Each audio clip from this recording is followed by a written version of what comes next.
सीतापदे राम राम राम राम राम राम राम राम राम राम राम राम राम राम राम राम श्री राम नाम संकीर्तन की जय। सीता लक्ष्मण भरत शत्रुघ्न हनुमत समेत श्री रामचंद्र परब्रह्मणे नमः। राम राम राम। கோபிகா ஜீவனஸ்மன் கோவிந்தா கோவிந்தா. அதாவது இப்போ நம்ம விட்டுட்டோம். 4வது அத்தியாயத்தோட ஸ்ரீமத் பாகவத மகாத்மியத்தில் 4வது அத்தியாயத்தோடு பூர்த்தி பண்ணியிருக்கோம். அதாவது ஆத்மதேவர் மோட்சம் அடைந்ததோடு பூர்த்தி பண்ணியிருக்கோம். கிருஷ்ண சரணங்களை அடைந்தார். இப்போது 5வது அத்தியாயம் நம்ம பாராயணம் பண்ணலாம். இப்போ துந்துகாரி மோட்சத்தையும் நாம் இந்த அத்தியாயத்தில் பார்க்க போகிறோம். கோகர்ணன் எல்லாரும் மோட்சம் அடைய போகிறாங்க. எல்லாமே வைகுண்டத்தை அடையக்கூடிய ஒரு பாக்கியம். நாளைக்கு வைகுண்ட ஏகாதசி, நாளைக்கு ரொம்ப விசேஷம். அதனால் வைகுண்ட பிராப்தி கிடைக்கிற பாக்கியம் கிடைக்கும் நமக்கு நிச்சயமாக இந்த பாகவதம் படித்தா. சரி, ஓகே. இப்போ நம்ம பாகவத மகாத்மியம் பார்க்கலாம். ஸ்ரீமத் பாகவத மகாபுராணம் மகாத்மியத்தில் 5வது அத்தியாயம். பாகவத மகாத்மியத்தில் 5வது அத்தியாயம். துந்துகாரி முக்தி பெறுதல். சூதர் கூறுகிறார், சௌனகரே, தந்தை வனம் சென்றதும் ஒரு நாள் துந்துகாரி தனது தாயை அடித்து துன்புறுத்தி, பணம் எங்கே சொல், இல்லையேல் எரியும் கொல்லிக்கட்டையால் உன்னை சுட்டு விடுவேன் என்று மிரட்டினான். இதனால் பயந்த துந்துலி தன் மகனின் தொந்தரவுகளால் மிகவும் துயரமடைந்து அன்றிரவு கிணத்தில் விழுந்து இறந்து விட்டாள். உலகில் பொருட்களில் வெறுப்புற்று யோக மார்க்கத்தில் நிலை நின்ற கோகர்ணனோ யோக மார்க்கத்தில் நிலை நின்ற கோகர்ணனோ அப்பொழுது தீர்த்த யாத்திரை மேற்கொண்டிருந்தான். அவனுக்கு தான் வேண்டியவர் வேண்டாதவர் என எவரும் இல்லையே. அப்படி அவனுக்கு வேண்டியவர் வேண்டாதவர் என எவரும் இல்லாததால் இந்த நிகழ்ச்சியால் அவன் வருத்தமோ துன்பமோ அடையவில்லை. என்ன, கோகர்ணன் மாட்டு வைத்து பிள்ளையாக தான் பிறந்தார். இவர்கள் சொந்த அப்பா அம்மா கிடையாது. இருந்தாலும் சொந்த அப்பா அம்மா மாதிரி வளர்த்தாங்களேன்னு அந்த பாசம் இருக்குமான்னா. அவர் பட்டற்ற நிலையில் இருந்தார். அதனால் தீர்த்த யாத்திரை மேற்கொண்டார். அப்பாவும் போயிட்டார், ஆத்மதேவர், துந்துலியும் போயிட்டார். சரி, இந்த நிகழ்ச்சியால் அவர் வருத்தமோ துன்பமோ அடையவில்லை. துந்துகாரியோ 5 விலை மாதர்களை அழைத்து வந்து தன் வீட்டிலேயே வைத்து கொண்டான். கோகர்ணன் தீர்த்த யாத்திரை போயிட்டார். துந்துகாரியோ 5 விலை மாதர்களை அழைத்து வந்து தன் வீட்டிலேயே வைத்து கொண்டான். அவர்களுக்கு அழகு சாதனங்களை பெற்றுத்தர எண்ணியதால் புத்தி தடுமாறிய அவன் பலவிதமான தவறான செயல்களை புரியலானான். ஒரு நாள் அந்த தீய மங்கையர் வேசியர்கள் தங்களுக்கு பல வகையான நகைகள் வேண்டுமென அவனை கட்டாயப்படுத்தினர். அவனோ காமத்தில் மயங்கி குருடனாகி தனக்கு இறப்பு என்பது ஒன்று என்பதையே மறந்து பணம் திரட்ட வீட்டை விட்டு வெளியேறினான். இங்கும் அங்கும் திரிந்த அவன் நிறைய பொருள்களையும் துணிமணிகளையும் நகைகளையும் கொள்ளையிட்டு வந்து அவர்களுக்கு தந்தான். அவன் அவ்வாறு திருடி வந்து தமக்கு ஏராளமான பொருள்களை அளித்தது கண்ட அந்த விலை மாதர்கள், இவனோ தினமும் திருடுகிறான், என்றாவது ஒரு நாள் அரசனிடம் அகப்பட்டு கொள்வான். அரசன் அவன் திருடிய பொருட்களையெல்லாம் பிடுங்கிக் கொண்டு இவனுக்கு மரண தண்டனை அளிப்பான். ஆகவே இப்பொழுது நாம் அவைகளையெல்லாம் பத்திரமாக பதுக்கி வைத்து கொண்டு இவனை கொன்றுவிட்டு எங்கேயாவது ஓடிவிடலாம் என்று இரவோடு இரவாக தங்களுக்குள் ஆலோசனை செய்தனர். இவ்வாறு ஆலோசனை செய்த அவர்கள் இரவில் தூங்கிக் கொண்டிருந்த துந்துகாரியை கயிறுகளால் கட்டி அமுக்கி கழுத்தில் சுருக்கிட்டு கொல்ல முயற்சித்தனர். ஆனால் அவன் உடனே இரவாதது கண்டு கவலையுற்றனர். பின்பு எரியும் கொல்லிக்கட்டைகளை அவன் முகத்தில் எரித்தனர். அந்த தீயின் வெம்மையால் முகம் கருகி வெந்து மிகவும் துன்புற்று இறந்தான். அவனது உடலை ஒரு குழியில் இட்டு மூடினர். அந்தோ பெரும்பாலும் பெண்கள் சாகசத்தில் வல்லவர்கள்தானே. இவர்களது இந்த செயலை எவரும் அறிந்திலர். மறுநாள் துந்துகாரி பற்றி கேட்டவர்களுக்கெல்லாம், எங்கள் காதலர் பணத்தாசையால் இப்பொழுது வேறு நாடு சென்றிருக்கிறார், இந்த வருடத்திற்குள் திரும்பி வந்து விடுவார் என்று பதில் உரைத்தனர். கேட்குறவங்களுக்கு இப்படி சொல்கிறாங்க அந்த வேசிகள். அறிவுடையோர் தீய மாதர்களிடம் கெட்ட பெண்களிடம் என்றுமே நம்பிக்கை வைக்கக்கூடாது. அவ்வாறு நம்பிக்கை கொள்ளும் அறிவிலி என்றுமே துன்பத்தில் சிக்கி தவிப்பான். அவர்களது பேச்சு காமுகர்களின் மனத்தில் அமுதம் போன்று பாய்ந்து காம சுவையை வளர்க்கும். ஆனால் அவர்களது இதயமோ கூர்மையான கத்தி போன்று இருக்கும். இவர்களுக்கு பிரியமானவர்கள்தான் யார்? அதாவது இவரிடம் யார் அன்பு கொள்வார்கள்? விலை மாதர்களான அவர்கள் துந்துகாரின் அனைத்து சொத்துக்களையும் கவர்ந்து கொண்டு எங்கேயோ சென்று விட்டனர். அவர்களுக்குத்தான் கணவன் என்று குறிப்பிட்டு ஒருவன்தான் உண்டா?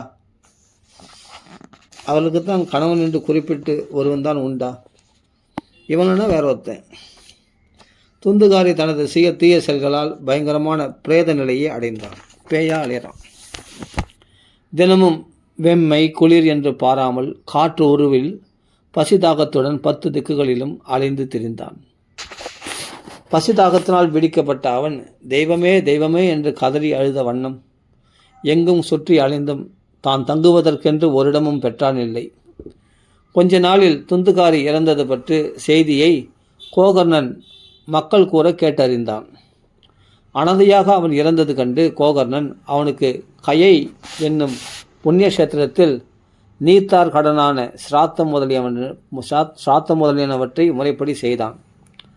மேலும் தான் செல்லும் புண்ணிய கஷேத்திரங்கள் அனைத்திலும் அவனுக்கு சிராத்தமும் தர்ப்பணமும் செய்தான். கயாசத்திலே பிண்டம் போட்டான். மற்ற கஷேத்திரங்களையும் அவனுக்கு தர்ப்பணங்கள் செய்தான். சிராத்தம் தர்ப்பணம் செய்தான். இவ்வாறு தீர்த்த யாத்திரை மேற்கொண்ட கோகர்ணன் ஒரு நாள் தன் ஊர் திரும்பினான். இரவில் யாவரும் அறியாதவாறு தன் வீட்டு திண்ணையில் படுத்துறங்க வந்தான். இது எங்கே நடந்தது தெரியுமா? மந்திராச்சலம் சொல்கிறேன் இல்லையா, ராகவேந்தர், அங்கே துங்கபத்ரா நதிக்கரையில் நடந்த விஷயந்தான் அதெல்லாம், அந்த கர்நாடகாவில். இவ்வாறு தீர்த்த யாத்திரை மேற்கொண்ட கோகர்ணன் ஒரு நாள் தன் ஊர் திரும்பினான். இரவில் யாரும் அறியாதவாறு தன் வீட்டு திண்ணையில் படுத்துறங்க வந்தான். தன் உறவினனான கோகர்ணன் இவ்வாறு படுத்துறங்குவது கண்ட துந்துகாரி நடு இரவில் தனது பயங்கரமான பெருத்த உருவத்துடன் அவன் எதிரில் தோன்றினான். சில சமயம் ஆடு போலவும், மற்றொரு சமயம் யானை போலவும், எருமை போலவும், வேறொரு சமயம் இந்திரன் அக்னி போலவும், பின் மனித உருவிலும் வந்து தோன்றினான். இவ்வாறு விபரீதமான உருவில் தோன்றியதை கண்ட கோகர்ணன் இவன் ஏதோ தூக்கு மாட்டிக்கொண்டது போன்ற தவறான வழியில் தன் மரணத்தை அடைந்தவன் போல இருக்கிறதே, அகால மரணம் அடைந்திருக்கிறான் போல இருக்கிறதே என்று எண்ணி தைரியத்துடன் கேட்கலானான். கோகர்ணன் கேட்கிறான், அப்பா, நீ யார்? இரவு நேரத்தில் ஏன் இவ்வாறு பயங்கரமான ரூபத்தை காட்டுகிறாய்? இந்நிலை உனக்கு எவ்வாறு உண்டாயிற்று? நீ என்ன பிரேதமா, பிசாசா அல்லது அரக்கனா? சற்றே கூறுவாய். சூதர் கூறுகிறார். இவ்வாறு கோகர்ணன் கேட்கவே அவன் பதில் கூற இயலாது தேம்பி தேம்பி அழலானான். பேச்சு திணறற்று ஜாடையினால் உணர்த்தலானான். அவனுக்கு பேச்சு வரல. அப்பொழுது கோகர்ணன், அவனுக்கு உடம்பு இல்லை, அதனால் பேச முடியாது. அப்பொழுது கோகர்ணன் தன் இரு கைகளிலும் தீர்த்தத்தை எடுத்து மந்திரித்து அவன் மேல் தெளித்தான். அதனால் அவனது பாவங்கள் கொஞ்சம் குறையவே அவன் பேசலானான். பிரேத உருவில் உள்ள துந்துகாரி கூறுகிறான், நான் தான் உன் சகோதரன். என் பெயர் துந்துகாரி.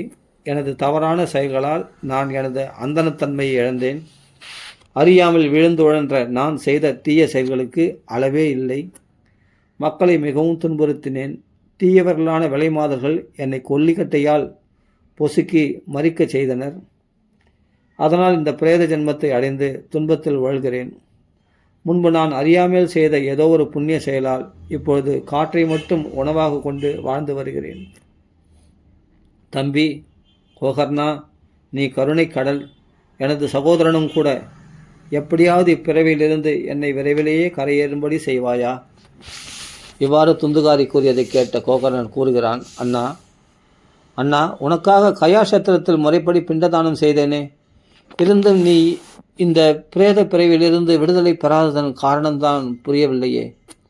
இதனுக்கு வியப்பாகவல்லவா இருக்கிறது. கயாசாத்தத்தினாலும் உனக்கு முக்தி கிடைக்கவில்லை எனில் அப்பொழுது இப்பிரேத ஜென்மா நீங்குவதற்கு வேறு எந்த உபாயமும் இல்லையே. சரி, இப்பொழுது நான் என்ன செய்ய வேண்டும் என்பதை விளக்கமாக கூறு. பிரேதனான துந்துகாரி கூறுகிறான், 100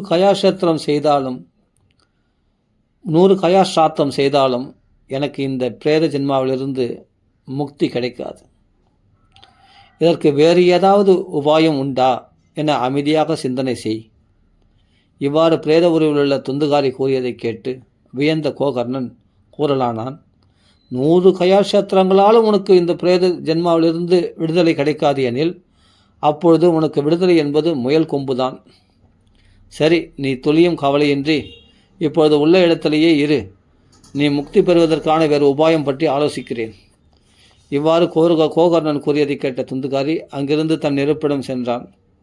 கோகர்ணனோ இரவு முழுவதும் இதே சிந்தனையில் இருந்தான். ஆனால் அவனுக்கு எந்த ஒரு உபாயமும் தோன்றவில்லை. பொழுது புலர்ந்ததும் கோகர்ணன் இவ்வளோ அநியாயம் பண்ணியிருக்கான், ஆனால் அவன் கரையர்னு நினைக்கிறாங்க பாருங்கள், அதான் மகான்கள். கோகர்ணன் அப்படிப்பட்ட மகாத்மா. அவனை மன்னித்து அவன் நல்ல கதி அடையணும்னு ஆசைப்படுறார். இவ்வாறு கோகர்ணன் கூறியதை கேட்ட துந்துகாரி அங்கிருந்து தன் இருப்பிடம் சென்றான். கோகர்ணன் இரவு முழுவதும் இதே சிந்தனையில் இருந்தான். ஆனால் அவனுக்கு எந்த ஒரு உபாயமும் தோன்றவில்லை.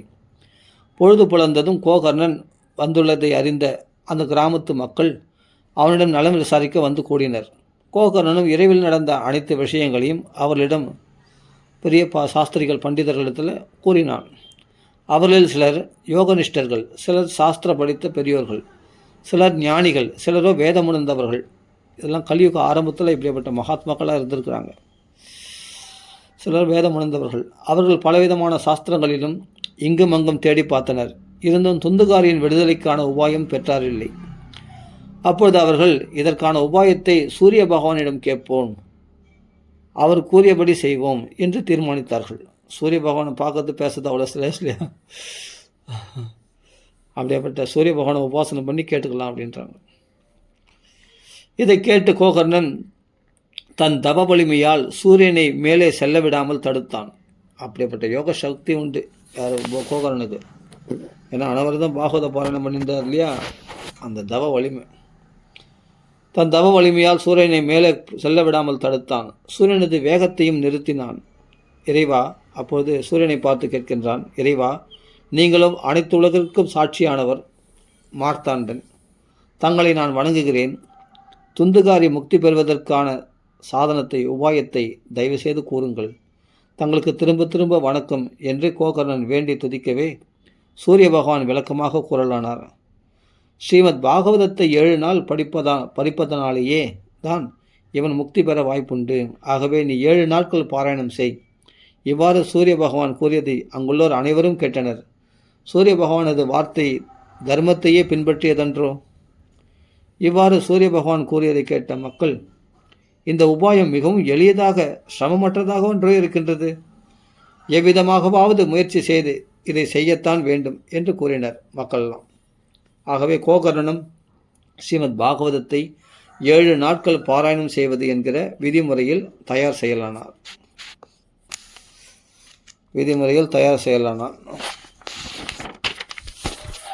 ஸ்ரீமத் பாகவதத்தை கேட்பதற்கு பல தேசங்களிலிருந்தும் பல கிராமங்களிலிருந்தும் மக்கள் வெள்ளமென வந்து திரண்டனர். அதில் சிலர் நொண்டிகள், சிலர் குருடர்கள், சிலர் கிழவர்கள், பலர் அறிவிலிகள் இருந்தும் தங்கள் பாவங்களை கழுவிக்கொள்ள அங்கு வந்து கூடினார்கள். தேவர்களும் வியக்கும் வண்ணம் இருந்தது மக்கள் கூட்டம். கோகர்ணன் ஸ்ரீ வியாசபீடத்தில் அமர்ந்து ஸ்ரீமத் பாகவதத்தை படிக்க ஆரம்பிக்கவே துந்துகாரியான அந்த பிரேதமும் கேட்க ஆவலுடன் அங்கு வந்தது. தான் உட்கார்ந்து கேட்க இங்குமங்கமாக இடத்தை தேடியது. அப்பொழுது 7 கணுக்கள் உள்ள ஒரு நெடிய மூங்கில் அங்கிருக்க கண்டது. அதன் அடியிலுள்ள துவாரத்தில் அமர்ந்து கதை கேட்கலாயிற்று. காற்று உருவில் உள்ளதால் வெளியே எங்கிருந்தும் கதை கேட்க முடியாததால் இந்த மூங்கிலில் வந்து அமர்ந்தது. கோகர்ணன் விஷ்ணு பக்தனான ஒரு அந்தணனை கதை கேட்பவர்களில் முக்கியமானவராக அமர்த்தினான். அழகான குரலில் தெளிவாக முதல் ஸ்கந்தத்திலிருந்து கதைகளை கூறத் தொடங்கினான். முதல் நாள் கதை பகுதியை படித்து முடித்த மாலை வேளையில் ஒரு பெரிய ஆச்சரியம் நிகழ்ந்தது. அங்குள்ள மக்கள் பார்த்திருக்கும் போதே அந்த மூங்கிலில் ஒரு கணு படபடபட என்று ஒளியுடன் பிளந்தது. இவ்வாறு 2ஆம் நாள் மாலையில் 2வது கணுவும் 3வது நாள் மாலையில் 3வது கணுவும் பிளந்தன. இவ்வாறு 7 தினங்களில் அந்த மூங்கிலிலிருந்து 7 கணுக்களும் பிளக்க அங்கு பிரேத உருவில் மறைந்திருந்த துந்துகாரி ஸ்ரீமத் பாகவதத்தின் 12 ஸ்கந்தங்களையும் கேட்டதன் பலனாக தன் பாவங்கள் அனைத்தினின்றும் விடுதலை பெற்று தூயவனாகி பிரேத உருவம் நீங்க பெற்றான். கார்மேகம் போன்ற நீல திருமேனியும் அறையில் பீதாம்பரத்துடன் கழுத்திலே துளசி மாலைகள் தொங்க, காதுகளில் மகர குண்டலங்கள் ஒளிர, தலையில் நவரத்ன கிரீடம் விளங்க, தெய்வ திருமேனியுடன் அனைவர் எதிரிலும் வந்து தோன்றினான்.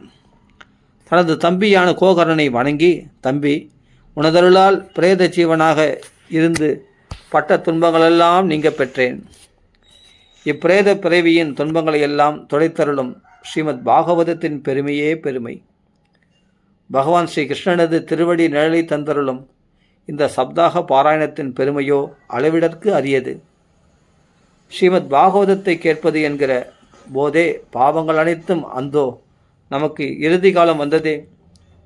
ஸ்ரீமத் பாகவதத்தை கேட்பது என்ற போதே பாவங்கள் அனைத்தும் அந்தோ நமக்கு இறுதி காலம் வந்ததே என நினைத்து நடுங்குகின்றன. அந்த பாவங்கள்லாம் நடுங்கிறது தான். நனைந்து ஈரமானது, உலர்ந்தது, பெரியது, சிறியது என்ற பாகுபாடுமின்றி அனைத்து கட்டைகளையும் தீ எரித்து விடுகிறதல்லவா? அதேபோல் பாகவதத்தை 7 நாள் கேட்பது என்பதும் மனசு, வாக்கு, உடல் ஆகிய முக்கரணங்களாலும் செய்த பாவங்கள், முன் செய்த பழவினை, இனி செய்யும் வினைகள், பெருத்த சிறுத்த பாவங்கள் என்கிற வேறுபாடின்றி அனைத்து பாவங்களையும் நொடிப்பொழுதில் எரித்து சாம்பலாக்கிவிடும். புண்ணியமான இந்த பாரத தேசத்தில் பிறந்தும் ஸ்ரீமத் பாகவதத்தை கேட்காதவனது பிறவி வீணே என்று சான்றோர்கள் தேவ சபையில் முழங்குகிறார்கள். உலகியல் மயக்கத்தில் ஆழ்ந்து அழிந்தொழியும் இவ்வுடலையே நித்தியம் என்று எண்ணி அதை பலவாறு சீராட்டி பாராட்டி வலுவுள்ளதாக வளர்த்தான் ஒருவன். ஆனால் அவன் ஸ்ரீமத் பாகவதத்தை ஒரு முறையாவது கேட்கவில்லை எனில் அவன் வலுவுள்ள உடலால் ஆவதென்ன? இச்சரீரத்தை தாங்கி நிற்கும் தூண்கள் எலும்புகளே. நரம்புகளால் இழுத்து கட்டப்பட்டு மாமிசமும் உதிரமும் அடைக்கப்பட்டு தோளால் வெளியே மூடப்பட்டுள்ளது. அது துர்நாற்றம் உடையது. ஏனெனில் இந்த சரீரம் மலமூத்திரங்களின் கொள்கலன் அல்லவா? இது கக்குசுன்னு சொல்கிறார் இந்த உடம்பை. இந்த சரீரம் மலமூத்திரங்களின் கொள்கலன் அல்லவா? இச்சரீரம் மூப்புத்தன்மை உடையது, அதனால் வருந்தத்தக்கது. முடிவோ துன்பமயமானது, நோய்களுக்கான புகலிடம்.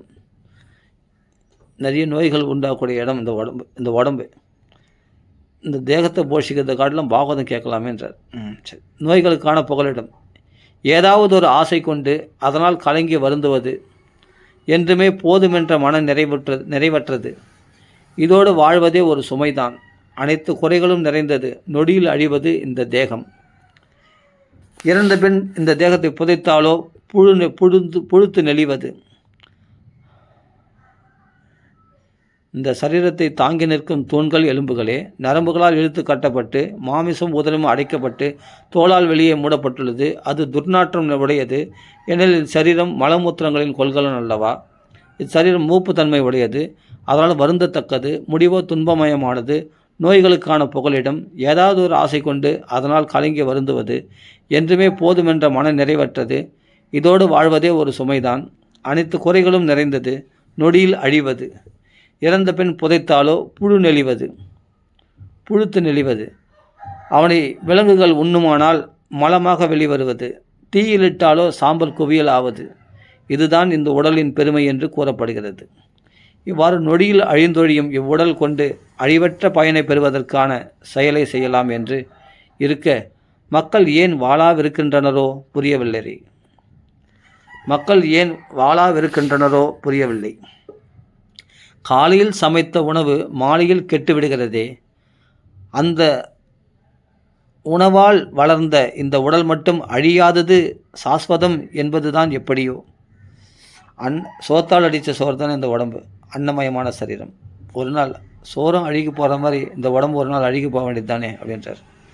ஆகவே உலகில் அனைத்து பாவங்களையும் நீக்கி கொள்வதற்கான சிறந்த ஒரே வழி ஸ்ரீமத் பாகவதத்தை. ஆகவே இந்த உலகில் அனைத்து பாவங்களையும் நீக்கிக் கொள்வதற்கான சிறந்த ஒரே வழி ஸ்ரீமத் பாகவதத்தை 7 நாள் தொடர்ந்து கேட்பதே. இதனால் வெகு விரைவில் பகவானை பெறலாம். பகவான் நமக்கு அருகிலேயே இருப்பார். ஸ்ரீமத் பாகவத கதைகளை கேட்கும் பாக்கியம் பெறாதவன் நீரில் தோன்றும் நீர்க்குமிழி போலவும் ஜீவராசிகள் கொசு போலவும் பிறந்தவுடன் இறப்பதற்கென்றே பிறந்தவன் அவன். எதுக்காக பிறந்திருக்கானா? இறப்பதற்கென்றே பிறந்திருக்கானா, மோட்சம் அடையத்து கிடையாது. யார் பாகவதம் கேட்கலையோ அவர். ஸ்ரீமத் பாகவத கதாசவணம் உயிரற்ற ஜடமான உலர்ந்த மூங்கிலின் கணுவையே பிளக்கும் திறமையுள்ளது என்னும்போது சித்தத்தில் உள்ள கணுக்கள் அல்லது முடிச்சுக்களை பிளந்தெறிவது என்ன ஆச்சரியம்! இந்த சப்தாக சிரவணம் கேட்பவனின் மன துன்பங்களான முடிச்சுகளை அவிழ்த்து ஒழிப்பது, அனைத்து ஐயங்களையும் தீர்க்க வல்லது, அனைத்து வினைப்பயன்களையும் சுட்டெரிப்பது. ஸ்ரீமத் பாகவத கதை அமுதமாகிய நன்னீர் உலகியல் சேற்றை கழுவுவதில் திறன்மிக்கது. இந்த கதைகள் மனதில் நிற்குமானால் அவனுக்கு முக்தி பேறு நிச்சயம் என்பது சான்றோர்களின் முடிவு. இவ்வாறு துந்துகாரி சொல்லி கொண்டிருக்கும் போதே வைகுண்டத்தில் பகவானது அருகில் இருக்கும் விஷ்ணு பார்ஷதர்களுடன் திசைகளிலும் தன்னொலியை பரப்பிக்கொண்டு ஒரு விமானம் அங்கு வந்திறங்கியது. அனைத்து மக்களும் பார்த்து கொண்டிருக்கும் போது துந்துகாரி அந்த விமானத்தில் ஏறிக்கொண்டான். அந்த விமானத்தில் விஷ்ணு பார்ஷதர்கள் இருப்பது கண்டு கோகர்ணன் அவரிடம் கேட்டான்.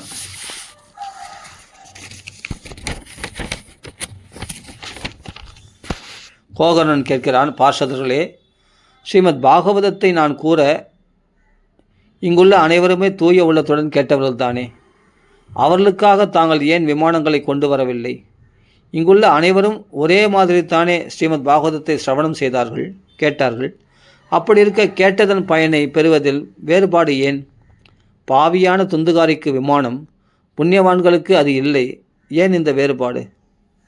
ஹரிதாசர்களான விஷ்ணு பார்ஷதர்கள் பதில் கூறுகிறார்கள். புகழுடையனே கோகர்ணா, பயனில் வேறுபாடு இருக்க காரணம் அவர்கள் கேட்பதில் இருந்ததே.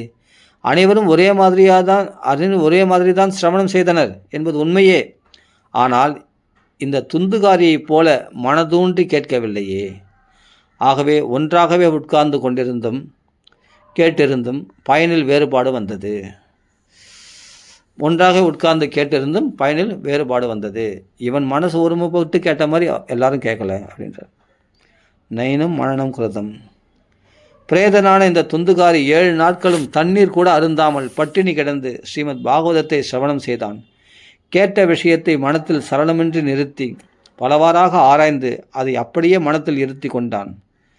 ஞானம் உறுதிப்படவில்லை எனில் அது வீணே. ஈடுபாடின்றி மனதூன்றி கேட்காததும் வீணே. பயன் தருமா தராதா என்ற சந்தேகத்துடன் செய்யப்படும் மந்திரமும் வீணே. மனம் ஒருநிலைப்படாது செய்யும் ஜபமும் வீணே. இவை அனைத்தும் பலனை அளிக்காது. இறையடியார்கள் இல்லாத ஊர், தகுதி படைத்த அந்தனர் இல்லாமல் செய்த சிராத்தம், அதாவது தென்புலத்தாருக்கான திதியும் தில எள்ளு தர்ப்பணமும், வேதம் ஓதாதவனுக்கு அளித்த தானம், தொன்று தொட்டு வழிவந்த ஆச்சார அனுஷ்டானங்களை தவறிவிட்ட வம்சம் ஆகியன அனைத்தும் வீணே. தன் குருநாதர் கூறும் வார்த்தைகளில் ஆழ்ந்த நம்பிக்கை, தன்னைத்தானே உயர்ந்தவனாக எண்ணி செருக்கி தெரியாமல் தாழ்ந்தவனாக அடக்கமுடையவனாக நினைத்திருத்தல், அகத்தூய்மை, மன அடக்கம், பகவத்கதைகளை ஒன்றிய மனத்தோடு கேட்டல், இந்த விதிமுறைகளை கைக்கொள்வானே ஆகில் அவன் கேட்கும் பகவத்கதைகள் அதற்குண்டான உயர்ந்த பலனை முற்றிலுமாக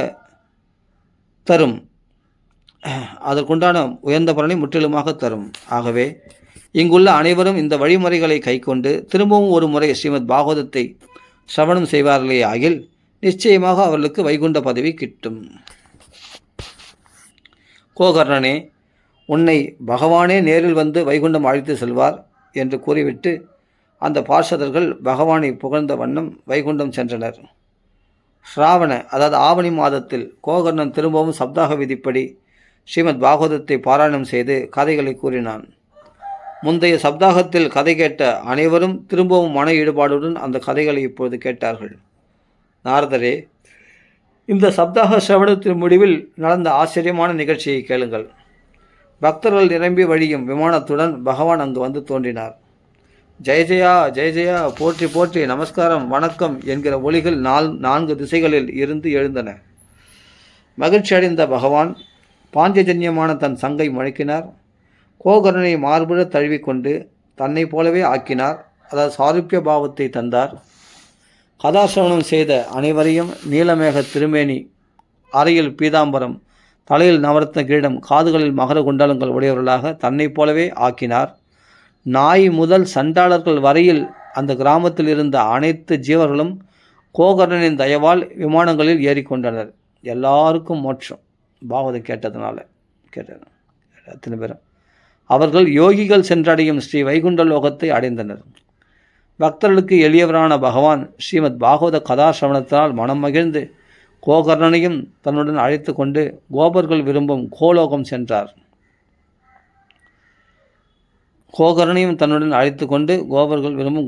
சென்றார். பகவான் ஸ்ரீ ராமச்சந்திரமூர்த்தி தன் அவதார காரியம் முடித்து வைகுண்டம் எழுந்தருளும் வேளையில் அயோத்தியில் வாழும் சராசரம் அனைத்தையும் தன்னுடன் ஸ்ரீ வைகுண்டத்திற்கு அழைத்து சென்றார். அதே போல பகவான் ஸ்ரீ கிருஷ்ணனும் அங்குள்ள அனைவரையும் இப்பொழுது யோகிகளாலும் அடைத்தற்கரிதான கோலோகம் ஸ்ரீ வைகுண்டம் அழைத்து சென்றார். சூரியனோ சந்திரனோ சித்த புருஷர்களோ கூட செல்ல முடியாத அந்த கோலோகத்தை ஸ்ரீமத் பாகவதத்தை கேட்டதால் அவர்கள் அடைந்தார்கள். நாரதரே, 7 நாட்கள் கேட்பது என்கிற விதிமுறைப்படி ஸ்ரீமத் பாகவதத்தை கேட்பதால் கிடைக்கும் ஒளிமயமான பெரும் பயனை பற்றி நாங்கள் எப்படி சொல்வதோ புரியவில்லை.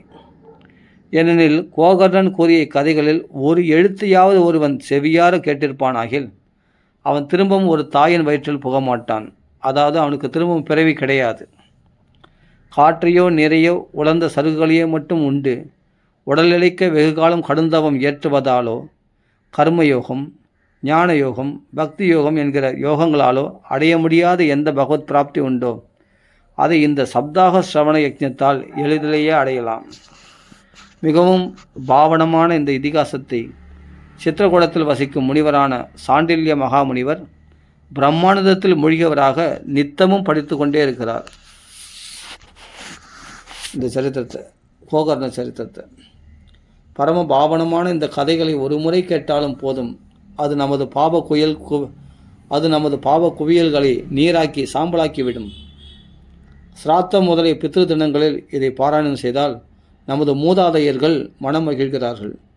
தினமும் பாராயணம் செய்பவன் மண்ணுலகில் மீண்டும் பிறக்க மாட்டான், அவன் முக்தி பெறுவான்.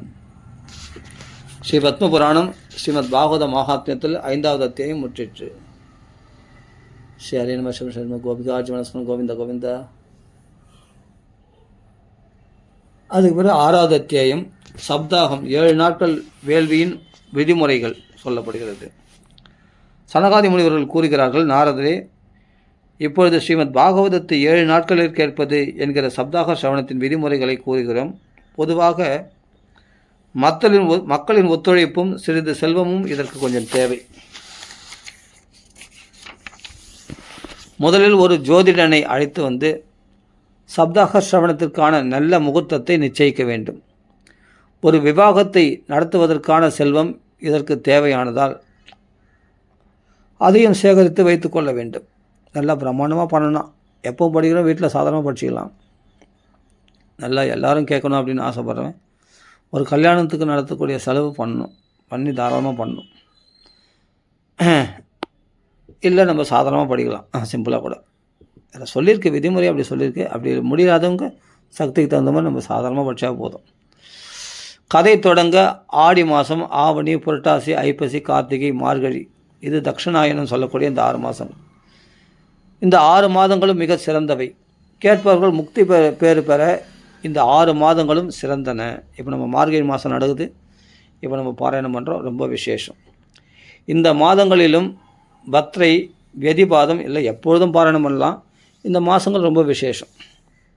மோட்சம் அடையணும்னு ஆசைப்படுறவங்க இந்த மாதங்களிலும் பத்ரை, வெதிபாதம் முதலிய நலம் பயக்காத யோகங்களை தள்ள வேண்டும். மேலும் இதில் ஈடுபாடு உடையவர்களையே உதவிக்கு வைத்து கொள்ள வேண்டும்.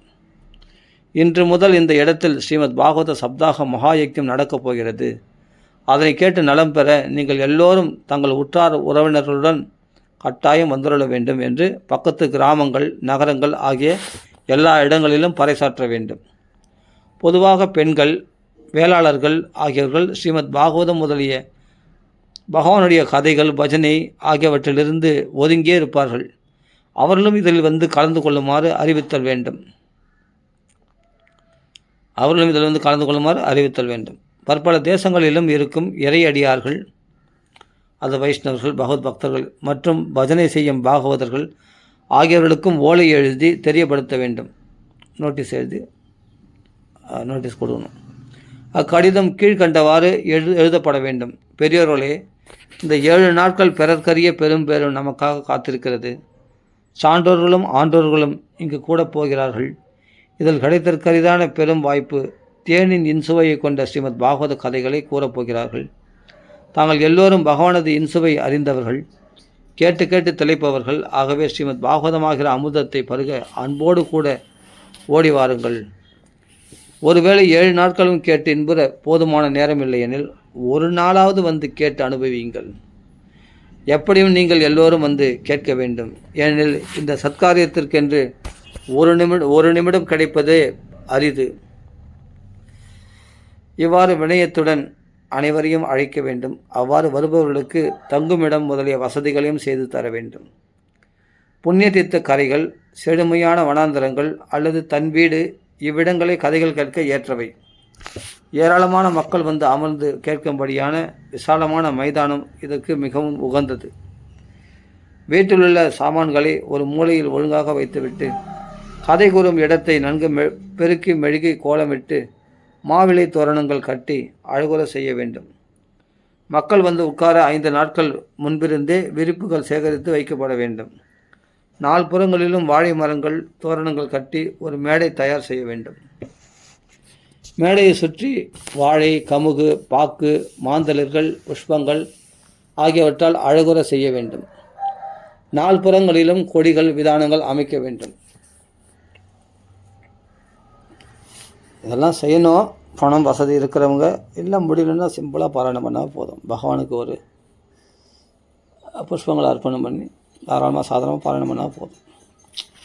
அந்த அலங்கார மண்டபத்தின் மேல் சற்று உயரத்தில் விசாலமான 7 உலகங்கள் இருப்பதாக கற்பனை செய்து கொண்டு அதில் பட்டற்ற அந்தணர்களை அழைத்து வந்து உட்கார செய்ய வேண்டும். மக்கள் உட்கார்ந்து கதை கேட்க வசதியாக ஆசனங்களை அமைக்க வேண்டும். பின் கதை சொல்பவர் அமர்வதற்காக ஒரு சிங்காசனத்தை அங்கு வைக்க வேண்டும். கதை சொல்பவர் கிழக்கு நோக்கி அமர்ந்தால் கேட்பவர்கள் வடக்கு நோக்கியும், சொல்பவர் வடக்கு நோக்கி அமர்ந்தால் கேட்பவர் கிழக்கு நோக்கியும் அமர்ந்து கேட்க வேண்டும். அல்லது பூஜ்யரான வக்தா, அதை சொல்பவரும் பூஜகர்களான கேட்பவர்களும் கிழக்கு நோக்கியே கூட அமரலாம். தேசம், காலம் ஆகியவற்றை அறிந்த சான்றோர்கள் கேட்பவர்களுக்கு இம்மாதிரியான விதிமுறைகளை நிச்சயித்துள்ளனர். வேத சாஸ்திரங்களை அறிந்தவராகவும் காலம் இடத்திற்கேற்ப பல மேற்கோள்களை சுட்டிக்காட்டி நன்கு விளக்குபவராகவும் உலகியல் பட்டுகளை கலைந்தவராகவும் உள்ள நல்ல அந்தணரை விளக்கம் சொல்பவராக வியாசபீடத்தில் அமர்த்த வேண்டும். கதை சொல்பவன் பண்டிதனாக இருப்பினும் பல தர்மங்களை மனக்குழப்பத்துடன் கடைபிடிப்பவனாகவும் காமுகனாகவும் நாத்திகத்தை கூறுபவனாகவும் இருந்தால் அவனை ஸ்ரீமத் பாகவதத்தை சொல்பவனாக நியமிக்கக்கூடாது. சொல்பவருக்கு உதவியாக அவரை போன்ற தகுதி படைத்தவர் ஒருவரையும் நியமிக்க வேண்டும். அவரும் சொல்பவரைப் போலவே ஐயங்களை தீர்ப்பவராகவும் மக்களுக்கு எடுத்துரைப்பதில் வல்லவராகவும் இருக்க வேண்டும். கதை சொல்பவர் கதை ஆரம்பிப்பதற்கு முதல் நாள் தீட்சை ஏற்பதற்கு முன் சவரம் செய்து கொள்ள வேண்டும். கதை சொல்பவர் கதை ஆரம்பிப்பதற்கு முதல் நாள் தீட்சை ஏற்பதற்கு முன் சவரம் செய்து கொள்ள வேண்டும். அருணோதயத்திற்கு முன் காலை கடன்களை முடித்து கொண்டு அகமர்ஷண சூக்தங்களை ஜபித்த வண்ணம் நன்கு ஸ்நானம் செய்ய வேண்டும். சந்தியாவந்தனம் முதலிய நித்திய கர்மானுஷ்டானங்களை முறைப்படி விரைவாக முடித்து கதையின் நடுவில் இடையூறுகள் வராமல் தடுப்பதற்காக ஸ்ரீ மகா கணபதியை பூஜிக்க வேண்டும். பின் பித்ருக்களின் திருப்திக்காக நாந்தி ஸ்ராத்தம் சொல்லுவாங்க இல்லையா, அது பித்ருக்களின் திருப்திக்காக நாந்தி என்னும் அப்பியுரிய ஸ்ராத்தம் செய்ய வேண்டும். அனைவரையும் தூய்மையாக்குவதற்காக சுத்தி புண்ணியாக வாசனம் செய்து அந்த மண்டபத்தையும் சுத்தி செய்து அங்கு மண்டலம் போட்டு அதில் பகவான் ஸ்ரீ ஹரியின் பிம்பத்தையும் ஸ்ரீமத் பாகவத புஸ்தகத்தையும் ஸ்தாபனம் செய்ய வேண்டும். பகவான் ஸ்ரீ கிருஷ்ணனது அச்சாவதார விக்கிரகத்திற்கு 16 விதமான ஆவாகனம், ஆசனம், பாத்தியமளித்தல் முதலிய ஷோடசோபச்சார பூஜைகளை முறைப்படி செய்து பிரதர்ஷன நமஸ்காரங்களையும் செய்து முடித்து பின்வருமாறு பிரார்த்திக்க வேண்டும். பகவானிடத்தில் பிரார்த்தனை பண்ணோம். எப்படின்னா, கருணை கடலே, இந்த உலகில் கடலில் மூழ்கி தவிக்கும் ஏழை நான். கர்மங்கள் என்னும் மயக்கமளிக்கும் முதலை என்னை பிடித்து விழுங்குகிறது. இந்த சம்சார கடலிலிருந்து தயவு செய்து என்னை கரையேற்றி வைப்பீராக. இதன்பின் ஸ்ரீமத் பாகவத புத்தகத்திற்கும் அப்படி பிரார்த்தனை பண்ணணும். இதன் பின் ஸ்ரீமத் பாகவத புத்தகத்திற்கும் தூபம் தீபம் நைவேத்தியம் என்ற முறைப்படி பூசனை புரிய வேண்டும். செய்யும்போது ஏதோ புத்தகம் தானே என்று ஈடுபாடு இல்லாமல் செய்யாது, காதலாகி கசிந்தருகு ஈடுபாட்டுடன் பூஜிக்க வேண்டும். ஏன்னா அது பகவத் ஸ்வரூபமாகவே இருக்கக்கூடியது இந்த புஸ்தகம். பகவான் வேறல்ல, பாகவத புஸ்தகம் வேறல்ல. பின்பு ஒரு தேங்காயை அப்புத்தகத்தின் எதிரில் வைத்து வணங்கி தெளிந்த மனத்தினாய் இவ்வாறு துதிக்க வேண்டும். ஸ்ரீமத் பாகவதம் என்கிற பெயரில் சாக்ஷாத் பகவான் ஸ்ரீ கிருஷ்ணனே இங்கு வந்து வீற்றிருக்கிறார். எம்பெருமானே, இந்த பவசாகரத்திலிருந்து விடுதலை பெற வேண்டி உன்னை சரணம் பற்றினேன். எனது இந்த விருப்பத்தை எவ்வித இடையூறுமின்றி தாங்கள் தான் நிறைவேற செய்ய வேண்டும். கேசவா, நான் உனது அடிமை அல்லவா? இவ்வாறு நமது எளிமையை கூறி இறைவனை வேண்டிய பின் கதை சொல்பவருக்கு வஸ்திராபரணங்கள் அளித்து பூஜித்து பின் அவரை புகழ்ந்து வணங்க வேண்டும். பெரியோரே, தாங்கள் சாக்ஷாத் ஸ்ரீ சுகமுனிவரே, அனைத்து சாஸ்திரங்களையும் கற்றவர். ஆகவே கதையின் கருப்பொருளை விளக்குவதில் திறன் பெற்றவர். தயவுசெய்து இந்த ஸ்ரீமத் பாகவத கதைகளை எனக்கு விளக்கி கூறுவதன் வாயிலாக எனது அறியாமையை அகற்ற வேண்டும் அப்படின்னு கதை சொல்கிறவரை சுகாச்சாரியரவே தியானித்து இப்படி பிரார்த்தனை பண்ணோமா. பின்பு அவர் எதிரில் நமது நலனுக்காக மனமகிழ்ச்சியோடு கதை கேட்பதற்காக நியமங்களை மேற்கொள்ள வேண்டும். அந்த நியமங்களை முடிந்தவரையில் 7 நாட்களும் காத்து வர வேண்டும். கதையின் நடுவில் இடையூறு வராமல் இருக்க பகவானது 12 எழுத்துக்கள் கொண்ட துவாதசாட்சரி மந்திரத்தை 5 அந்தணர்களை கொண்டு ஜபிக்க செய்ய வேண்டும். பின் அந்தணர்கள், இறையடியார்கள், பஜனை செய்யும் பாகவதர்கள் ஆகிய அனைவரையும் வணங்கி முறைப்படி உபச்சாரம் செய்து அவரது அனுமதி பெற்று தன் இருக்கையில் அமர வேண்டும். உலகில் விஷயங்களான மனைவி, மக்கள், சொத்து, பணம், வீடு, வாசல் என்கிற சிந்தனையை அறவே ஒழித்து தெளிந்த மனத்தினாய் கதையில் கருப்பொருளிலேயே கருத்தொன்றி கேட்பவன்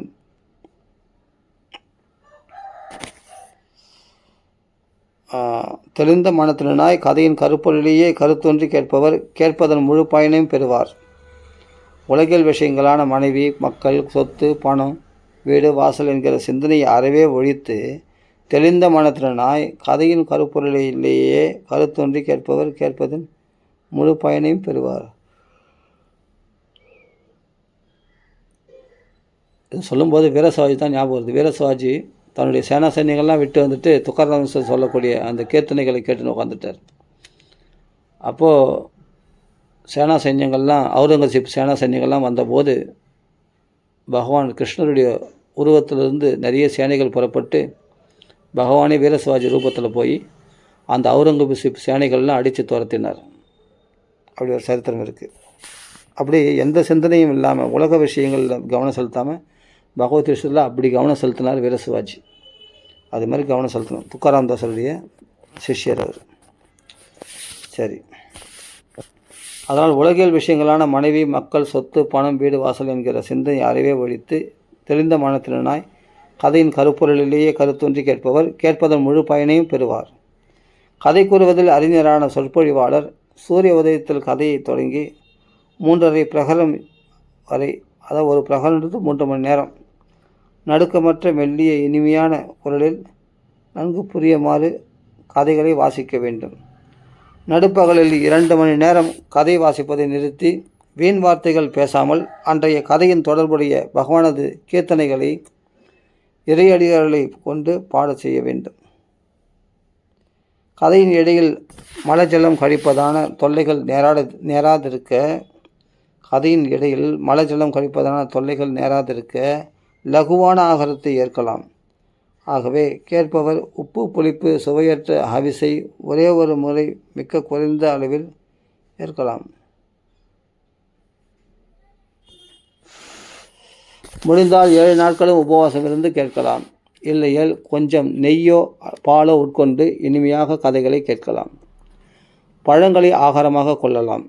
ஒருவேளை மட்டும் உணவு ஏற்கலாம்.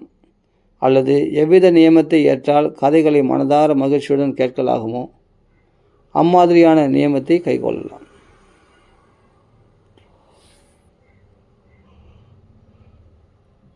இல்லை, உணவு உண்டால்தான் கதைகளை மகிழ்ச்சியோடும் ஈடுபாடோடும் கேட்க முடியும் எனில் உணவு ஏற்பதே நலம் என்பது எனது எண்ணம்.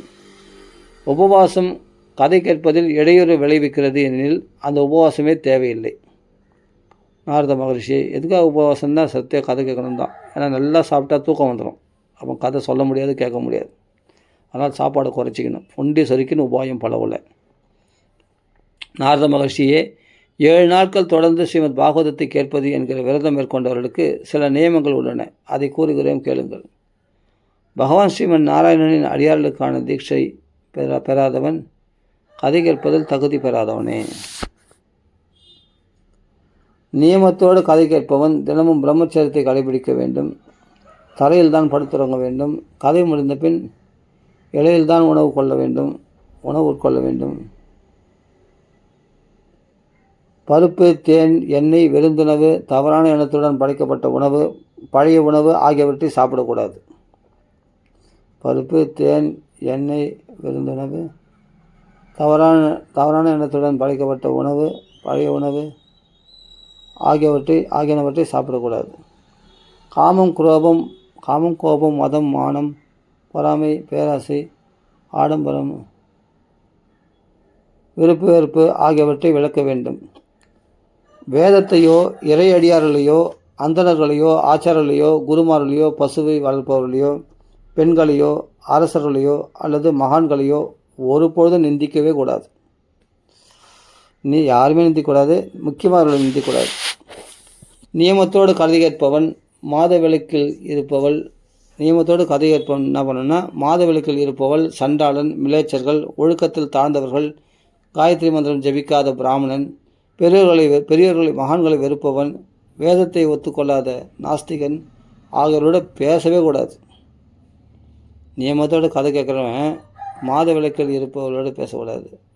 மாத தீட்டுன்னு சொல்கிறாங்களே பெண்களுக்கு, அப்படிப்பட்டவங்களோட பேசக்கூடாது. சண்டாளனோட பேசக்கூடாது. நாய் மாம்சம் தின்னக்கூடிய சண்டாளன். சரி. சண்டாளன், மிலேச்சர்கள், ஒழுக்கத்தில் தாழ்ந்தவர்கள், காயத்ரி மந்திரம் ஜபிக்காத பிராமணன், பெரியோர்களை வெறுப்பவன், மகான்களை வெறுக்கிறவன், வேதத்தை ஒத்துக்கொள்ளாத நாஸ்திகன் ஆகியோருடன் பேச்சே வச்சுக்கூடாது. எப்பொழுதும் சத்தியம், அவரோடு பேசக்கூடாது. எப்பொழுதும் சத்தியம், ஒழுக்கம், கருணை, மௌனம், எளிமை, நேர்மை, அடக்கம், பெருந்தன்மை ஆகியவற்றுடன் பிறரோடு பழக வேண்டும். தரித்திரன், க்ஷயரோகம் உள்ளவன் அல்லது வேறு நோய் கண்டவன், பாக்கியமற்றவன், பாவத்தொழில் புரிபவன், மக்கள் செல்வமற்றவன்,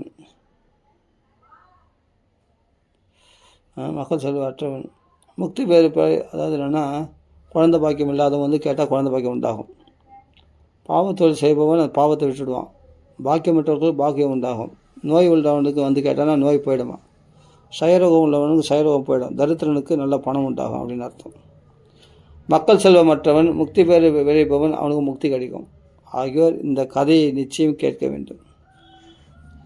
மாதவிடாய் நின்றவள், ஒரே பிள்ளையை பெற்றவள், மலடி, குழந்தைகள் பிறந்து இறத்தல், கருச்சிதைந்து போதல் என்னும் தோஷமுடையவள் ஆகிய மாதர்கள் நிச்சயம் இந்த பாகவதத்தை கேட்க வேண்டும்.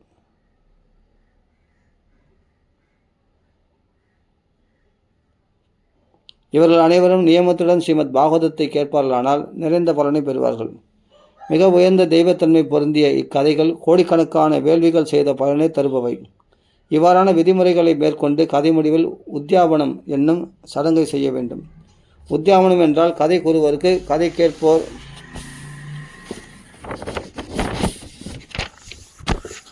உரிய பூஷணை புரிந்து தட்சிணை முதலியன தருதல். உயர்ந்த பலனை விரும்புபவர்கள் ஸ்ரீ கிருஷ்ண பகவான் பிறந்த நாளான ஜென்மாஷ்டமி விரதம் போலவே இக்கதையின் முடிவிலும் செய்ய வேண்டும். ஆனால் பொருள் ஒன்றுமில்லாத பக்தனுக்கு இந்த உத்தியாபனம் செய்ய வேண்டுமென்ற கட்டாயமில்லை. அவன் பற்றற்ற பக்தனாகையால் கதைகளை கேட்பதனாலேயே தூய்மை பெற்று விடுகிறான். அவன்தான் உலகில் பொருட்களில் ஆசையற்றவனாயிற்றே. சப்தாக வேள்வி முடிவரும் நாளில் கதை கேட்டு இன்புற்ற பக்தர்கள் ஸ்ரீமத் பாகவத புத்தகத்தையும் கதை கூறியவரையும் முறைப்படி பூஜிக்க வேண்டும். பின் கதை சொல்பவர் கதை கேட்பவர்களுக்கு பிரசாதமாக துளசி, பகவானுக்கு சாற்றிய மாலைகள், நிவேதனம் செய்த பண்டங்கள் ஆகியவற்றை அளிக்க வேண்டும். பின் எல்லோரும் மிருதங்கம் முதலிய தாளங்களுடன் பகவானது குணங்களை பற்றிய கீர்த்தனங்களை பாட வேண்டும்.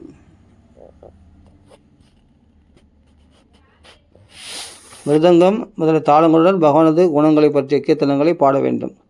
இறைவனே ஜெய ஜெய, பகவானே ஜெய ஜெய, போற்றி போற்றி, வணக்கம் நமஸ்காரம் என்று இறைந்து பாடி சங்கொலி எழுப்பி வணங்க வேண்டும். அந்தணர்களுக்கும் ஏழை எளியவர்களுக்கும் பணமும் உணவும் தாராளமாக வழங்க வேண்டும். கேட்பவன்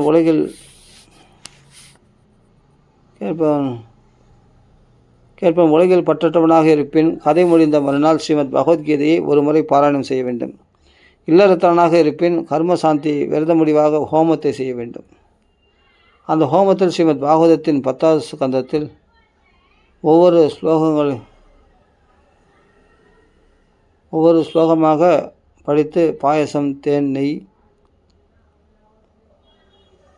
அந்த ஹோமத்தில் ஸ்ரீமத் பாகவதத்தின் 10வது ஸ்கந்தத்தில் ஒவ்வொரு ஸ்லோகமாக படித்து பாயசம், நெய், தேன், நெய், வெள்ளை எள் மற்றும் ஹவிசு, கஞ்சி வடிக்காத சாதம் முதலிய திரவியங்களால் ஹோமம் செய்ய வேண்டும். அல்லது ஒன்றுபட்ட மனத்துடன் காயத்ரி மகாமந்திரத்தாலும் ஹோமம் ஒன்றுபட்ட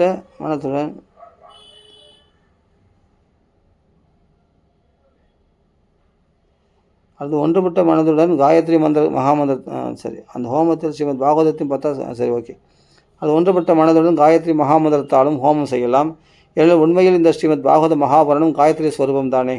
ஹோமம் செய்ய சக்தியற்றவர்கள் ஸ்ரீமத் பாகவத சப்தாக சிரவண பலனை பெறுவதற்காக ஹோமத்திற்கான நெய், தேன் முதலிய ஹோம பொருட்களை அந்தணர்களுக்கு தானமாக வழங்கலாம். சப்தாக சிரவண விதிமுறையில் நம்மை அறியாமல் ஏதாவது தவறுகளோ ஏற்றத்தாழ்வுகளோ ஏற்பட்டிருந்தாலும் அந்த தவறுகளை நீக்கிக் கொள்வதற்கு, அந்த குற்றங்களின் சாந்திக்காக ஸ்ரீ விஷ்ணு சஹஸ்ரநாமத்தை பாராயணம் செய்ய வேண்டும். இதைவிட உயர்ந்தது எதுவும் இல்லாததால் இதை பாராயணம் செய்வது அனைத்து கர்மங்களையும் பலனுள்ளதாக செய்துவிடும். பின்னாடி 12 அந்தணர்களுக்கு பாயசம், தேன், நெய் ஆகியவற்றுடன் உணவளிக்க வேண்டும். இந்த சப்தாக சிரவண விரதம் முழுமையடைய வேண்டி நல்ல காராம்பசுக்களையும் தங்கத்தையும் தானம் அளிக்க வேண்டும். நிறைய செல்வமுடையவனாயின் 3 தோலா 30 கிராம் தங்கத்தில் ஒரு சிம்மாசனம் செய்து அதில் அழகுற எழுதப்பட்ட ஸ்ரீமத் பாகவத புஸ்தகத்தை வைத்து அதற்கு தியானம், ஆவாகனம் என்கிற முறைப்படி 16 வித உபச்சாரங்களால் பூசனை புரிந்து நியமத்தோடு கதை கூறிய ஆச்சாரனுக்கு நல்ல வஸ்திரம், ஆபரணங்கள், சந்தனம் ஆகியவற்றை அளித்து உபசரித்து நிறைய தட்சிணையுடன் சமர்ப்பிக்க வேண்டும். பாகவதத்தை சமர்ப்பிக்க வேண்டும். பாகவத புஸ்தகத்தையும் கொடுக்கணும், அதே சமயத்தில் அவர்கள் நல்ல ஆடை ஆபரணங்கள்லாம் கொடுக்கணும். அதை சொல்கிறவங்களுக்கு இவ்வாறு ஆச்சாரியருக்கு தருபவனே நல்ல அறிவாளி. அவன் பிறப்பு என்கிற தலைகளிலிருந்து விடுதலை பெறுகிறான். இந்த சப்தாக விதிமுறை அனைத்து பாவங்களையும் கலந்தொழிப்பது.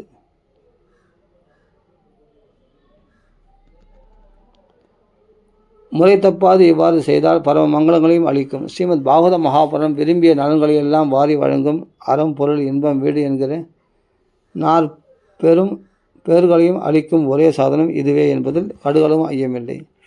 சனகாதி முனிவர்கள் கூறுகிறார்கள், நாரதரே, ஸ்ரீமத் பாகவத மகாபுராணத்தை 7 நாட்களில் கேட்பது என்பதற்கான வழிமுறைகளை இப்பொழுது தங்களுக்கு கூறினோம். இன்னும் ஏதாவது கேட்க விரும்புகிறீர்களா? இந்த ஸ்ரீமத் பாகவத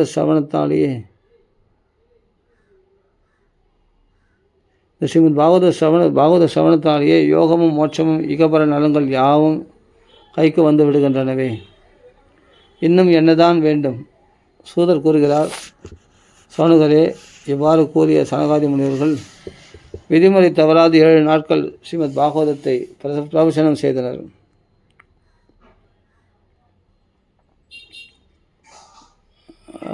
அதுதான் அனைத்து பாவங்களையும் நீக்க வல்ல புண்ணிய கதை. இகபர நலன்களை அளிப்பது. அனைத்து ஜீவராசிகளும் விரதம் இருந்து இந்த கதைகளை கேட்டன. கதை மொழியில் புருஷோத்தமரான பகவானை முறைப்படி துதித்து போற்றினர்.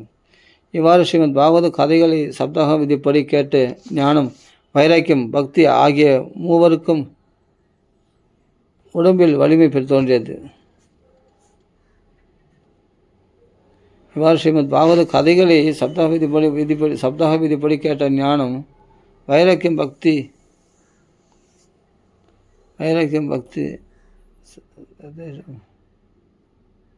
இவ்வாறு ஸ்ரீமத் பாகவத கதைகளை சப்தாக விதிப்படி கேட்ட ஞானம், வைராக்கியம், பக்தி ஆகிய மூவருக்கும் உடம்பில் வலிமை தோன்றியது.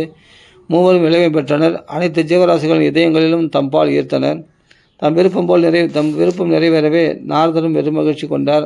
அவர் உடல் புலங்காங்கிதம் அடைந்தது. பரமானந்த கடலில் மூழ்கி திளைத்தார்.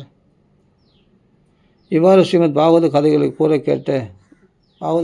கேட்ட பகவத் பக்தரான நாரதர் கைகளை கூப்பிய வண்ணம் அன்பினால் நாதர்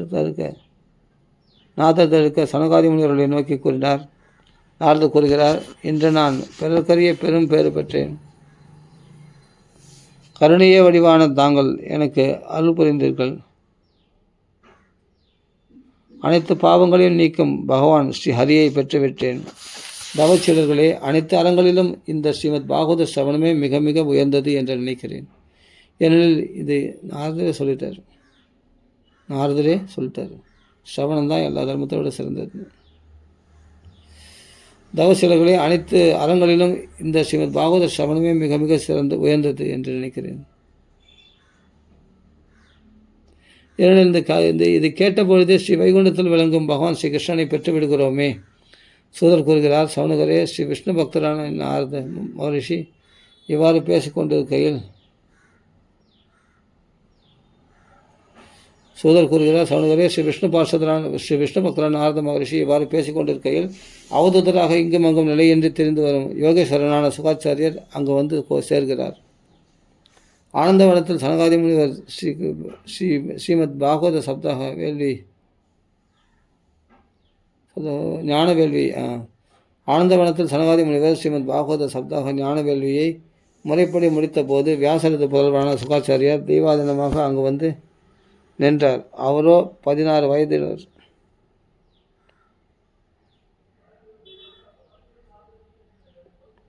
ஆனந்தவனத்தில் சனகாதி முனிவர் ஸ்ரீமத் பாகவத சப்தாக ஞான வேள்வியை முறைப்படி முடித்த போது வியாசரது புதல்வரான சுகாச்சாரியார் தெய்வாதீனமாக அங்கு வந்து நின்றார்.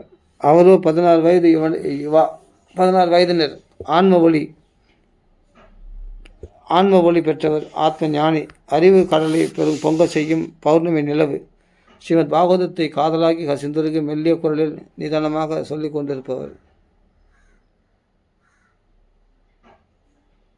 அளவற்ற ஒளி படைத்த ஸ்ரீ சுகர் அங்கு வந்ததும் அந்த அவையிலிருந்த அனைவரும் விரைவாக எழுந்து நின்று வணங்கி ஒரு உயர்ந்த பிடத்தில் அவரை அமரச் செய்தனர்.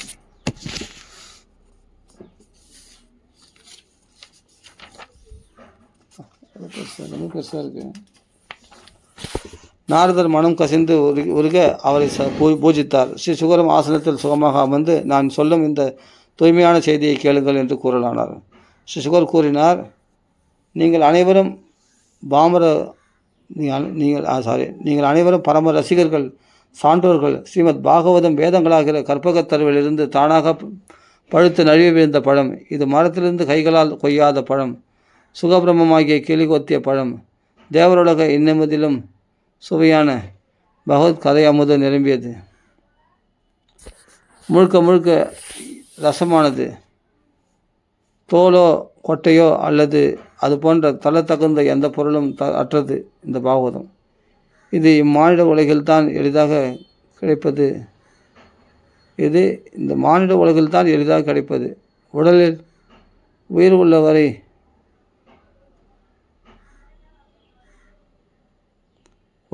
உள்ளவரை இவ்வமுதை அறிந்து கொண்டே இருங்கள். இந்த ஸ்ரீமத் பாகவத மகாபுராணத்தை ஸ்ரீ வேதவியாசர் ஸ்ரீ சுகர் கூறினார், நீங்கள் அனைவரும் பரம ரசிகர்கள், சான்றோர்கள். ஸ்ரீமத் பாகவதம் வேதங்களாகிற கற்பகத்தருவிலிருந்து தானாக பழுத்து நழுவி வைந்த பழம். இது மரத்திலிருந்து கைகளால் கொய்யாத பழம். சுகபிரமமாகிய கிளி கொத்திய பழம். தேவருலக இன்னமதினும் சுவையான பகவத் கதை அமுது நிரம்பியது.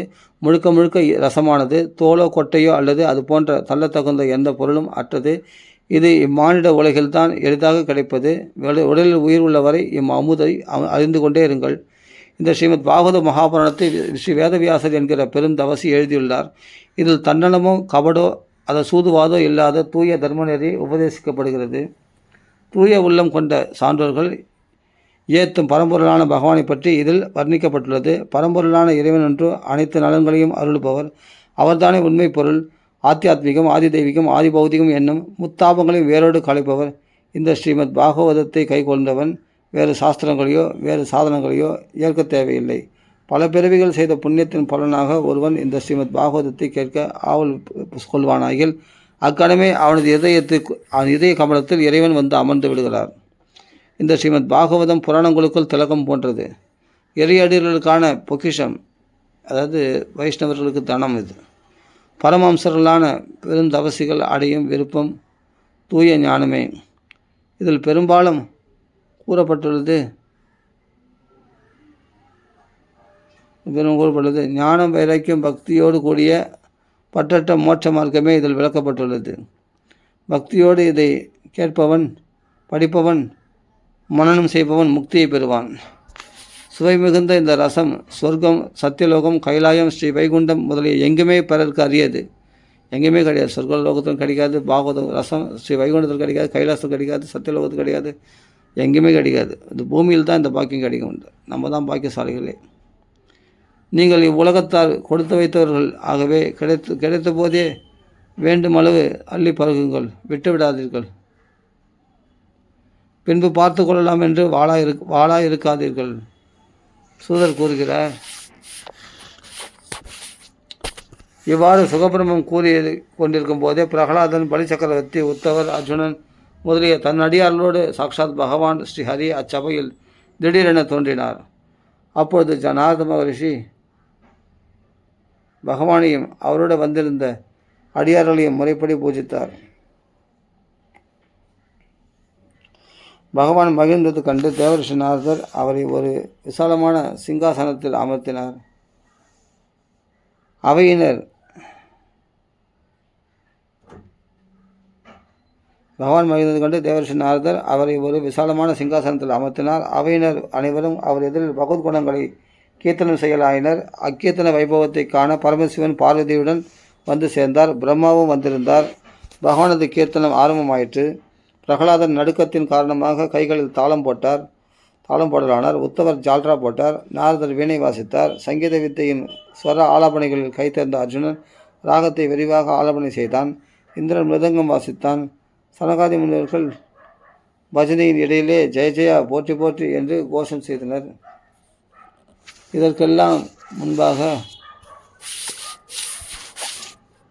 சுக மகரிஷி பலவிதமான நர்த்தனங்களால் அக்கீர்த்தனைகளின் உட்பொருளை விளக்கலானார். இதற்கடையில் ஒளிமயமாக விளங்கும் பக்தி, ஞான, வைராக்கியம் ஆகிய மூவரும் நடிகர்கள் போல நடனமாடத் தொடங்கினர்.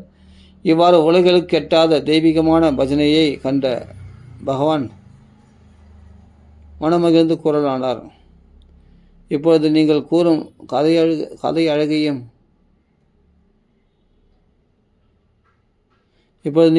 கதை அழகையும் பாட்டின் இனிமையும் கண்டு மிக மகிழ்ந்தேன். உங்களது பக்தி என்னை உங்கள் வசமாக்கிவிட்டது. ஆகவே விரும்பும் வரத்தை கேளுங்கள். இவ்வாறு பகவான் கூறியதை கேட்டு மகிழ்ந்த அவையினர் காதலாகி கசிந்துருங்கு பகவானிடம் கேட்கலாயினர். இறைவா, இனி எங்கெங்கெல்லாம் ஸ்ரீமத் பாகவத சப்தாகம் சிரவணம் நடக்கிறது, அங்கெங்கெல்லாம்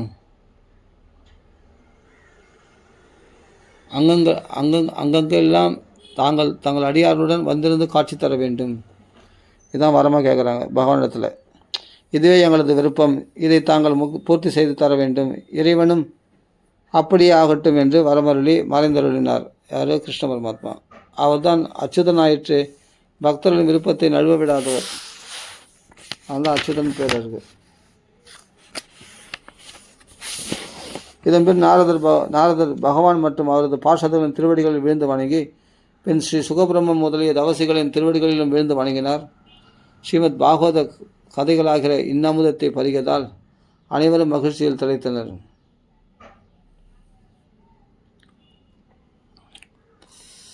ஸ்ரீமத் பாகவத கதைகளாகிற இன்னமுதத்தை பருகியதால் அனைவரும் மகிழ்ச்சியில் திளைத்தனர். ஜீவாத்மா, மாயை, பரமாத்மா, இந்த உலகம் ஆகிய அனைத்தும் வேறு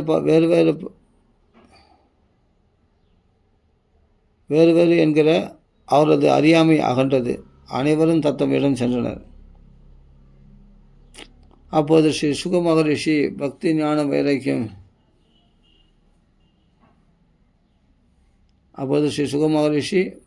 வைராக்கியம் ஆகிய மூன்றையும் தமது சாஸ்திரமான ஸ்ரீமத் பாகவதத்தில் நிலைப்படுத்தினார். ஆகவே இந்த ஸ்ரீமத் பாகவதத்தை சேவிக்கும் அடியார்களது திருவுள்ளத்தில் பகவான் வந்து அமர்கிறார். ஏழ்மை நோயால் துன்பப்படுபவர்கள், மாயை அறியாமை என்கிற பிசாசினால் அவதிப்படுபவர்கள், உலகில் கடலில் விழுந்து தவிப்பவர்கள் ஆகியவர்களின் துன்பங்களை கலைந்து நலமளிப்போம் யாம் என்று ஸ்ரீமத் பாகவதம் கர்ஜனை புரிகிறது. சவுனகர் கேட்கிறார், சூத புராணிகரே, சுகபிரம்ம ரிஷி இந்த ஸ்ரீமத் பாகவதத்தை பரிஷத்துக்கு எப்பொழுது கூறினார்? கோகர்ணன் துந்துகாரிக்கு எப்பொழுது சொன்னான்? சனகாதி முனிவர்கள் நாரதற்கு எப்பொழுது கூறினர்?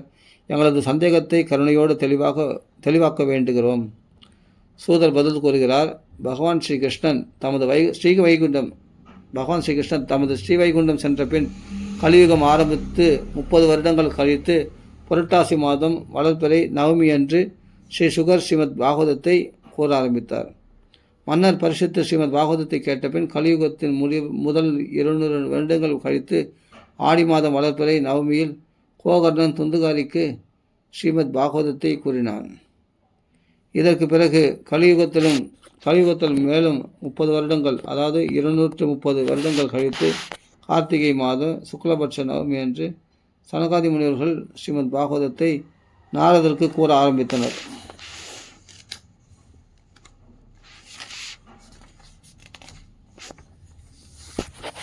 குற்றமற்றவரே சவுனகரே, நீங்கள் கேட்ட கேள்விகளுக்கெல்லாம் விடை கிடைத்ததா? கோரமான கலியுகத்தில் சம்சார துயர கடலை கடக்க ஒரே வழி ஸ்ரீமத் பாகவதத்தை கேட்பதே. இதுதான் உலகில் துன்பங்களை நீக்கும் ஒரே மருந்து. ஆகவே சான்றோர்களே, இக்கதை அமுதை விருப்பத்தோடு பருகுங்கள். ஸ்ரீ கிருஷ்ண பகவானுக்கு இதுவே உகப்பானது. பாவங்கள் அனைத்தையும் நொடியில் களைவது முக்தி பெறுவதற்கான ஒரே வழி. இறையன்பை பக்தியை பெருக்குவது. வேறு நலன் தரும் சாதனங்கள் உண்டா? வேறு நலன் தரும் சாதனங்கள் உண்டா என தேட வேண்டாம். எதையும் தேட வேண்டாம். தீர்த்த யாத்திரை செய்வதால் தான் என்ன கிடைக்கப் போகிறது? பாவிகளை தண்டிக்க பாசத்தை கையிலேந்திய தன் தூதர்களை கண்ட யம தர்மராஜன், தூதர்களே, இதோ பாருங்கள், இறைவனது பகவான் கிருஷ்ண கதை அமுதை பகவானுடைய கதை அமுதை பருகி நிற்பவர்களிடம் செல்லாதீர்கள், ஒதுங்கி நில்லுங்கள். பிறரை தண்டிக்கும் தகுதி தான் நமக்கு உண்டு. பிறரை தண்டிக்கும் தகுதி தான் எனக்கு உண்டு. பகவானது அடியார்களை அன்று என்று அவர்கள் காதுகளில் ரகசியமாக கூறினார். யமதர்மராஜா யமதூதர்களிடத்தில் ரகசியமாக கூறினார். சுவையற்ற உலகில் விஷயங்களை நச்சு பொருட்களில் உலகில் விஷயங்களான நச்சு பொருட்களில் கொண்ட ஆசையால் மதிமயங்க நிற்கும் அறிவெளிகளே, உங்கள் நலனுக்காக அரை நொடி நேரமாவது ஸ்ரீ சுகர் கூறிய ஸ்ரீமத் பாகவதமாகிற ஒப்பற்ற கதையமுதத்தை பருகுங்கள். அற்பமான கதைகள் நிரம்பிய தீய வழியில் வீணாக ஏன் அலைந்து திரிகிறீர்கள்? இக்கதை உங்கள் காதுகளில் புகுந்ததுமே முக்தி இன்பம் உங்கள் கைகளில் வந்து அமரும். இதற்கு சாட்சி யார் என கேட்கிறீர்களா? பரிசுத்த மன்னன் தான் சாட்சி. அன்புச்சுவை நிறைந்து விளங்கும் வெள்ளத்தில் நிலை நின்று ஸ்ரீ சுகர் இக்கதைகளை கூறியுள்ளார். எனது கண்டத்தில் தொண்டையில் இதன் சுவை நிற்குமோ? எவனது கண்டத்தில் தொண்டையில் இந்த சுவை நிற்குமோ அவன் ஸ்ரீ வைகுண்டத்தில் தலைவனாகிறான். சவுனகரே, பல சாஸ்திரங்களை நன்கு படித்து பின் மறைத்து வைத்திருந்த இந்த இரகசியத்தை உங்களுக்கு கூறுகிறேன். அனைத்து சாஸ்திரங்களையும் பிழிந்தெடுத்து சாறு இந்த ஸ்ரீமத் பாகவதமே. சித்தாந்தங்களின் பிழிவும் இதுதான். இந்த பிரபஞ்சத்தில் இதை காட்டிலும் பவித்திரமானது வேறொன்றுமில்லை. எல்லையற்ற உயர்ந்த ஆனந்தம் வேண்டுமா? 12 ஸ்கந்தங்களை உடைய பாகவத கதைமத்தை பருக்குங்கள். எல்லையற்ற ஆனந்தம் உண்டாகும். விதிமுறை தவறாத பக்தியோடு இதை கேட்பவன், தூய மனம் படைத்த இறை அடியார்களின் முன் இதை கூறுபவன் ஆகிய இருவரும் வழிமுறை தவறாது ஒழுகிய காரணத்தால் இதன் முழு பயனையும் பெறுவார்கள். மூவுலகிலும் அவர்கள் பெறுதற்கு அரிதானவை என எதுவுமே இல்லை. அவள்தான் இகபர இன்பங்களை பெறுகிறார்களே. ஸ்ரீ பத்ம புராணம் அப்படியேப்பட்டது. பாகவதம், ஸ்ரீமத் பாகவத பெருமைகளை அவ்வளோ சொல்லியிருக்காரு பாருங்க. ஸ்ரீ பத்ம புராணம்